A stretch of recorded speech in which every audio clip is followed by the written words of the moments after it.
decidimos realizar duas grandes manifestações em Lisboa e no Porto, no dia 1 de outubro, contra o empobrecimento e as injustiças e pelo emprego, pelos salários, pensões e direitos sociais.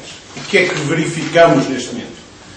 Que há um sofrimento enorme na sociedade portuguesa, sofrimento esse em crescendo. Há vozes que, às vezes até de forma cínica, querem isolar cada indivíduo, e em particular aqueles que estão a viver com muita dificuldade no seu sofrimento, e convencê-los que o contributo para a resolução dos problemas coletivos é ficar calado a sofrer e não construir solidariedade com os outros e agir coletivamente. E nós dizemos que só há saídas para os problemas exatamente se houver uma afirmação do coletivo, dos interesses de todos, feitos de uma forma solidária. Esta terá que ser e vai ser uma jornada de protesto por este sofrimento que se está a sentir, mas também, e muito, uma jornada de proposta, uma jornada de luta que tem estas duas dimensões.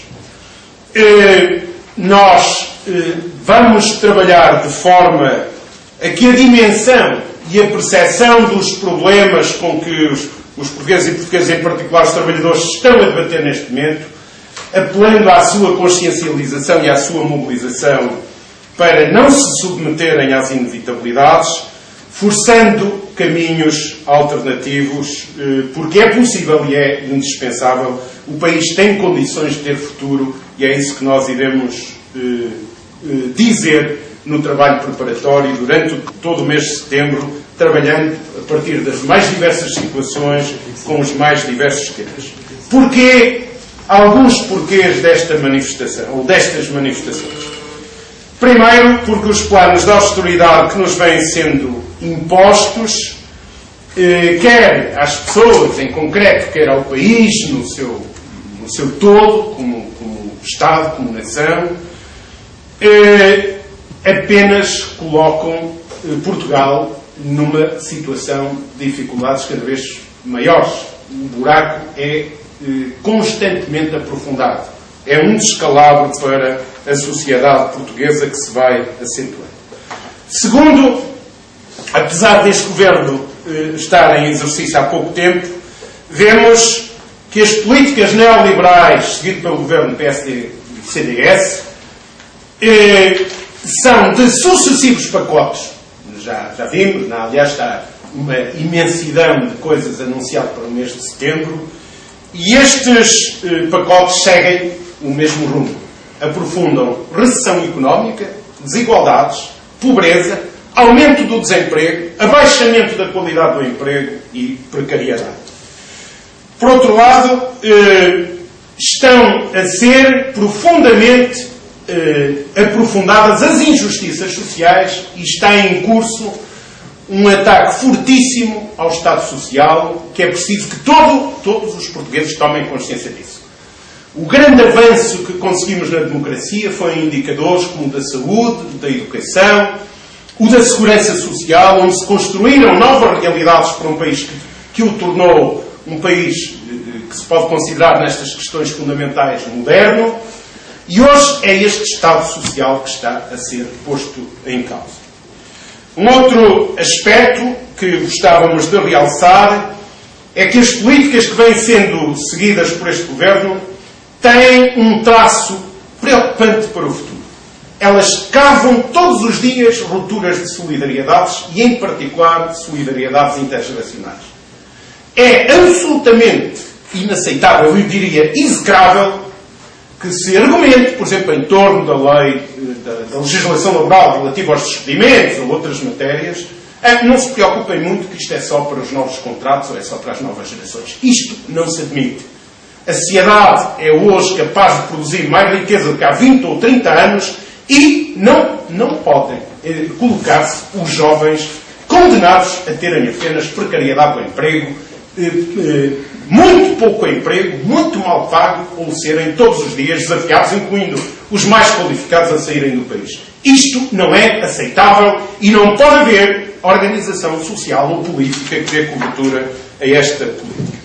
E o outro aspecto é que, apesar do governo ser relativamente recente, já está catalogado claramente de governo de troca-tintas. Veja-se o que aconteceu em relação, nomeadamente em relação aos impostos. Aquilo que prometeram não é nada o que estão a fazer. E este traço vai aprofundar-se.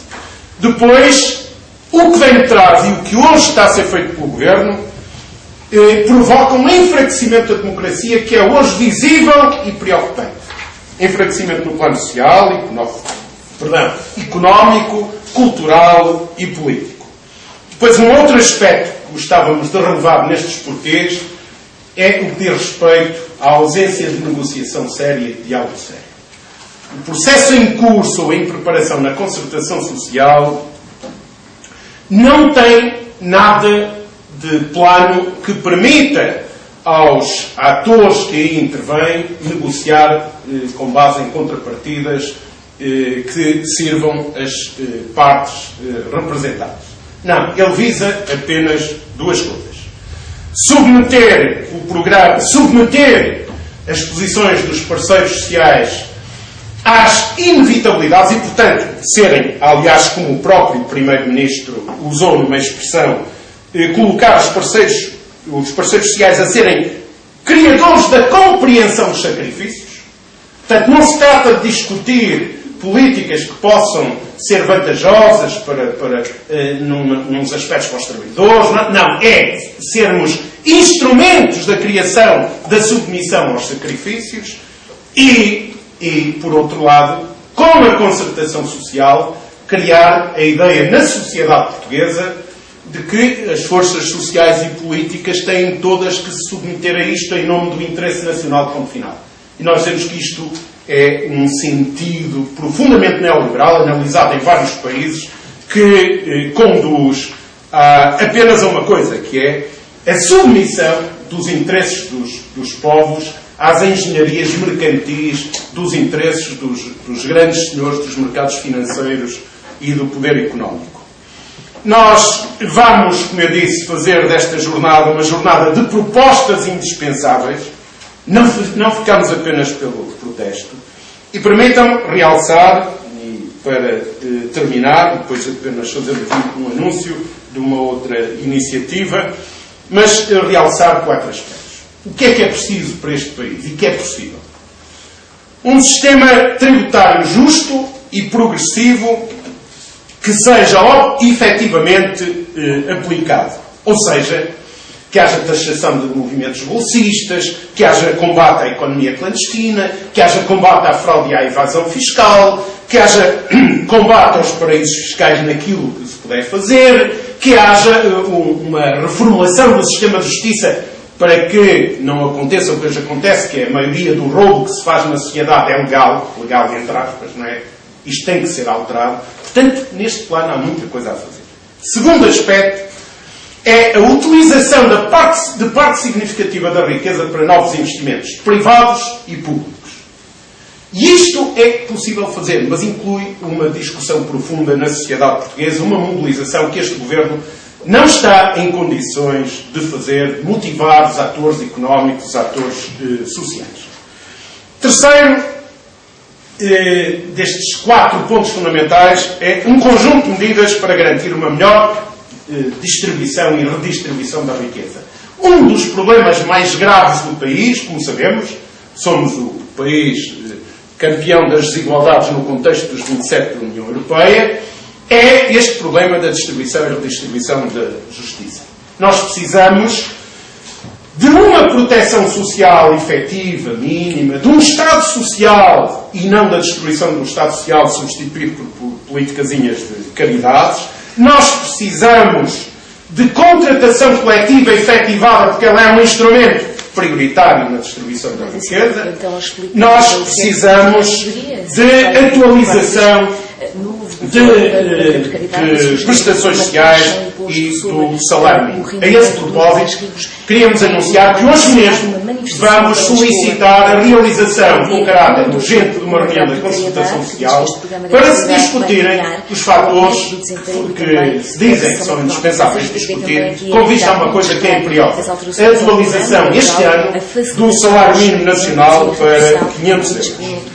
Quarta dimensão das propostas que fazemos é a valorização do trabalho com uma reconstrução do valor do trabalho na economia. A economia não pode ser tratada, e em concreto a economia portuguesa, sem esta valorização do trabalho.